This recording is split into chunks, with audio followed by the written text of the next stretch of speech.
Astronomie, astrophysique, cosmologie, astroparticules. Ça se passe là-haut, par Eric Simon. Il est possible de connaître l'environnement immédiat du progéniteur d'un sursaut gamma, un GRB, en observant l'explosion, mais longtemps après le sursaut et dans d'autres longueurs d'onde. C'est ainsi que des chercheurs taïwanais et japonais détectent la présence d'un cocon de matière modérément relativiste entourant le jet de matière lié à l'explosion.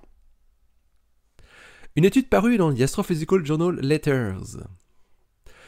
Les sursauts de rayons gamma, les Gamma Ray Bursts, GRB, sont des événements transitoires qui sont associés à des explosions d'étoiles ou de fusions d'étoiles à neutrons, qui peuvent durer de quelques fractions de secondes à plusieurs minutes, sont généralement associés à des jets relativistes qui doivent traverser la matière stellaire créant une onde de choc dans le milieu interstellaire entourant le progéniteur du GRB.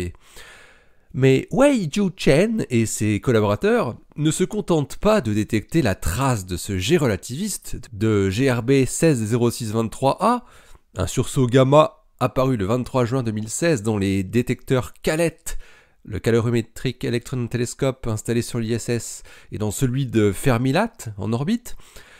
Ils identifient aussi la trace du cocon de matière qui l'entoure. C'est l'émission rémanente que les astrophysiciens ont observée, dans le domaine des ondes radio, grâce au réseau de radiotélescopes Submillimeter Array, le SMA. En étudiant l'évolution de la courbe de luminosité, ils notent une modification franche 12 jours après l'explosion. Après avoir modélisé l'émission radio qu'ils observent, en considérant qu'il s'agit principalement de rayonnements synchrotron, issus de l'onde de choc dans le plasma, les chercheurs en déduisent les caractéristiques de la zone d'émission. Ils trouvent notamment que l'angle d'ouverture de la zone d'émission de rayons X est très faible, inférieur à 6 degrés, ce qui en fait un faisceau très collimaté. Mais la zone qui entoure le jet, qui émet des ondes radio, s'étend bien plus largement, avec 27,7 degrés. Une telle ouverture angulaire est environ 2 fois plus grande que ce qui est observé d'habitude dans les GRB.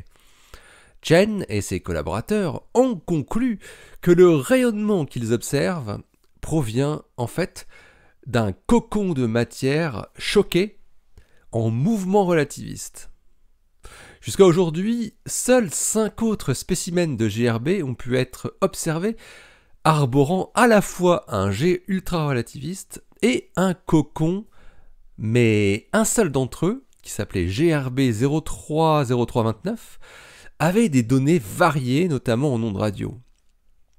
Cette nouvelle observation en ondes radio de l'émission rémanente offre une nouvelle opportunité de mieux comprendre la structure et l'évolution des jets associés au sursaut gamma et bien sûr les processus physiques qui s'y déploient. L'article de Wei-Ju Chen et ses collaborateurs est paru dans The Astrophysical Journal Letters, le volume 891, daté du 2 mars 2020. Il a pour titre Two Component Jets of GRB 160623A as Shock Jet Cocoon Afterglow. Allez, d'ici la prochaine, portez-vous bien, restez bien les yeux vers le ciel et les pieds sur terre. Salut!